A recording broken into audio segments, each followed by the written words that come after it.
LeBron James or Kawhi Leonard? I'll take the Ronin, I'll take the Clippers, and I'll take Kawhi Leonard. It's the Stephen A. Smith Show on ESPN Radio, the ESPN app, Sirius XM Channel 80, and on ESPN News. Will Kane filling in for Stephen A. today. You can normally catch me 3 to 6 Eastern on all those same channels and ESPN News. Coming up on today's show, does Russell Westbrook fit on the New York Knicks? Does he fit anywhere? What's the trade market for one of the most divisive stars in the NBA? Divisive not in personality or popularity, but divisive in style of play. It's not who wants to hang with Russ, but who wants to play with Russ. So does he fit? Not just with the Knicks, but does he fit anywhere? But it's time for Straight Talk, brought to you by Straight Talk Wireless. The Battle of Los Angeles. It sounds like a Hollywood movie, doesn't it? A blockbuster, probably directed by Michael Bay. Surely some big special effects, maybe even a monster. Who wins the Battle of L.A.? But as long as we're talking about movies and movie analogies, Hollywood, the one that works for me is the King versus the Ronin. You know what a Ronin is? Most of the guys working the show today didn't. Nuno's run the show, Pat's riding shotgun, and Cat is on the board. A Ronin was a samurai who didn't have a master. Either his master had fallen out of favor or on the wrong side of the law or lost his power, and his samurais, his guys, his soldiers, they were then rogue. They're able to do what they want. Take on empires, take on kings, take on dynasties. You got Ronan the Accuser in the Avengers movies. You got a movie that, I don't know what it was about. Tom Cruise, Last Samurai. I mean, hell, I don't even know what that thing was about. There was a movie called Ronin with Robert De Niro, and he was some kind of secret agent, assassin over in Europe. And a Ronin, I think, is what Kawhi Leonard is. I mean, think about me. Maybe he's a secret agent. Nobody knew what the hell he was going to do, right? No NBA insider saw this coming. He's a virtual GM. He constructed this deal, not just going to the Clippers, but getting Paul George out of Oklahoma City, making his own deals, not limited to the free agent market, looking across the NBA landscape.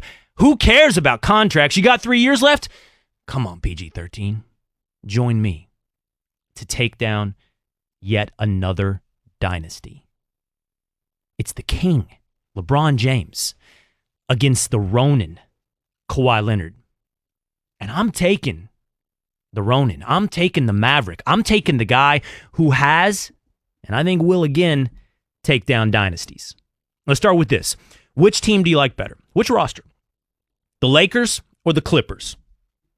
I heard Stephen A. Smith yesterday say that he thought the Lakers duo, LeBron James and Anthony Davis, was the best duo out of the two. It was better than Kawhi and PG-13, and I agree with that. In fact, yesterday on the Will Kane Show, I ranked my top 5 NBA duos.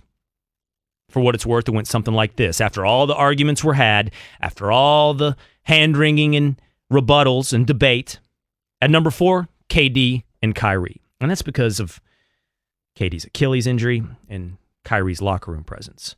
Brooklyn Nets got a nice duo, but it comes in 4th in this little debate. At number 3, Kawhi Leonard and Paul George. We need to see playoff P be playoff P. Before I put Paul George higher, I can't say Kawhi Leonard's going to carry this entire duo past what I know and what I've seen and what is proven and what has been the core of a dynasty, and that is at number 2, Steph and Clay. They've done it. I'm talking about what could be. I'll talk to you about what's been done. But at number 1, being somewhat inconsistent, and I acknowledge that, it is LeBron and AD. I agree with Stephen A. This is the best duo in the NBA. Versatile, 2 of the top 7 players in the league. But I don't think it's the best team. In the Battle of LA, when I take the Clippers roster and the Lakers roster, I'm looking at a well-rounded, deeper, defensive juggernaut with a better coach in the Clippers. Think about this. You got, of course, Paul George, Kawhi Leonard, and Pat Beverly, who won't make eye contact with LeBron when he sees him in Las Vegas at the Summer League. Dude is locked in. And that's going to lock down some teams. You got Landry Shamet still. You got a second unit with Lou Williams and Harrell that can come off and run pick and rolls, and you got the better coaching staff. That against what? Yeah, I like Danny Green. I do. I like Kyle Kuzma. You know these guys? I know Danny Green had a nice season. You know these guys don't shoot the 3 that well? I mean, Danny Green last year, 45%, but it was below 38 in the years leading up to that. And the other guys are all under 38, closer to 35% shooting the three, and that's what LeBron and AD are going to need. The point is, as far as rosters are concerned in this battle of LA, give me the Clippers. What? What's that? Really? Really, Nuno? I'm being told that perpetually incorrect, the wrongest guy on ESPN, somebody if you ever find yourself with in agreement, you need to revisit your premises, start over, and see how you got here. I'm being told that Ryan Hollins, former Los Angeles Clipper, agrees with me on Clippers versus Lakers. You look at this Lakers squad and you see that they're stacked, but you check out the Clippers and you start going, man, they got a little bit of everything. They've got a team. They've got a great bench. They've got the stars now, two of the greatest two-way players that we have ever seen play the forward position. I like to think, I'm going to throw out a name here, man. If you're going to look at Kawhi Leonard and Paul George, they're somewhere below Michael Jordan and above Scottie Pippen. Ryan Hollins agrees with me. I agree with Ryan Hollins. Let me take a couple steps back and reevaluate. Let me look back in the mirror. Am I sure that the Clippers have the better roster in the Battle of LA? This is a wrong side of the street to be walking down. This is the way you end up as a meme. This is the way you get it wrong. Unfortunately, a broken clock is right twice a day, and Ryan Hollins can get one right here and there. I think he's right. I think I'm right. I think as far as rosters are concerned, I'm going with the Clippers over the Lakers. But the real interesting thing is the King versus the Rogue. The King versus the Ronin. Can he take down yet another empire? Kawhi Leonard has shown you who he can be. He's shown you what he can do. Kawhi Leonard takes down one dynasty in the Miami Heat, turns around, takes down another one in the Golden State Warriors, and then, just to put a cherry on top, takes down the entire concept of the super teams in the NBA. The whole thing. Takes it down. Look what we were on the verge of. We were on the verge of the extension of a foregone conclusion. We were on the verge of the idea that there's no unpredictability, no drama in the NBA. We're on the verge of knowing before the season start who was likely to win the title. We're on the verge of the Lakers super team. It would have gone, inherited from the Celtics, to the Heat, to the Warriors, to the Lakers. Kawhi Leonard, LeBron James, and Anthony Davis, give them it now. That's what we were on the verge of. But because Kawhi Leonard is not a follower, because Kawhi Leonard is not a joiner, because he doesn't want your super team, and why would he? He's taken down two. Because Kawhi Leonard is a creator, an assassin. Kawhi Anthony Leonard. Three names like any other assassin. Because he's some kind of CIA operative that nobody can read his intentions or his plans or see him before they've unhatched. Because he's, I don't know, a GM. He looked across the landscape, saw there were no free agents, realized the reality of needing a duo in the NBA to compete with the Anthony Davis, LeBron James world, to compete with the Kevin Durant, Kyrie Irving world, to compete maybe even with James Harden and CP3, or Ben Simmons and Joel Embiid, to compete with the new dawning of the dynamic duo age. He needed a running buddy. And there wasn't one in free agency. So he called up a guy with 3 years left on his contract. He called up Paul George and he said, let's do this. Force a trade. Let's go to the Clippers. Let's go to LA, but not to the super team. Let's reset the NBA. And he did. When's the last time you saw it with this competitive balance? When's the last time you went into a season going, I don't know, a third of the league? 10 teams? A third of the fan bases have a real reason to root for the outcome of the NBA season? You got Clippers fans, they're in. Lakers fans still have a shot. Sneaky, the Nuggets, by the way, standing pat, adding Jeremy Grant, Michael Porter Jr. getting healthy. The Nuggets need to be watched. The Jazz, the Rockets, The Blazers. Are we forgetting about the Warriors? By the way, let's get back to that in a moment because we have all, like Eminem said, forgot about Steph. And that's just the West. In the East, you could add the Bucks, the Sixers, the Celtics. That's 9 right there off the top of my head. That's 9 teams that you can make a good argument have a shot to win it all. And that's because of Kawhi. That's Kawhi's decision. That's Kawhi's GMing. That's Kawhi killing the super team era. You know who was into this? You know who is even more extreme than Kawhi? You know what I really like? I like Dame. See Damian Lillard the other day at Summer League, talking about everything that's going on, everybody joining up, super teams. Even more radical than Kawhi Leonard. Dame said, I'm not into this, man. I guess I'm old school. It's become huge because it's sometimes the coaches and the front offices, they don't have as much power as the players. You know, the players are so friendly now. I think in the past it was like, you know, Jordan probably didn't go out searching and trying to get guys to come join him. They was competing against each other. Now is, well, they got 3 stars on their team, so I know this guy and that guy. I'm going to try to get them to come to my team. So I think you see it a lot more now, whereas just players recruiting players is more powerful than a pitch meeting with the team. That's just what it is now, so it's a huge part of the game now. That's Portland Trailblazers guard Damian Lillard. By the way, more extreme than Kawhi Leonard, more old school. I need anybody. You're going to do it the way it was dealt. Play the hand that was dealt to him, see what he can do. He said more, by the way, sitting courtside, I think with the Jump at Summer League, he said, just not who I am.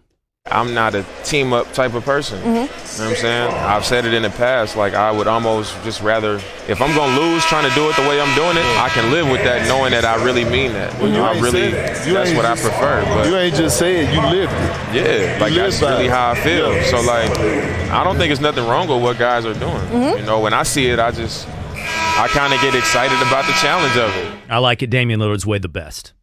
I like Kobe with the Lakers for 20 years. I like Dirk with the Mavericks for 20 years. I like Duncan with the Spurs for almost 20 years. I like allegiances. I like depth of connection. I like loyalty.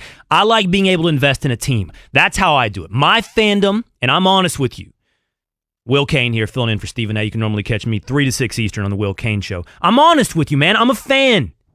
Anybody that's seen me on First Take or my own show knows, look, I'm Dallas. I was born and raised outside of Dallas.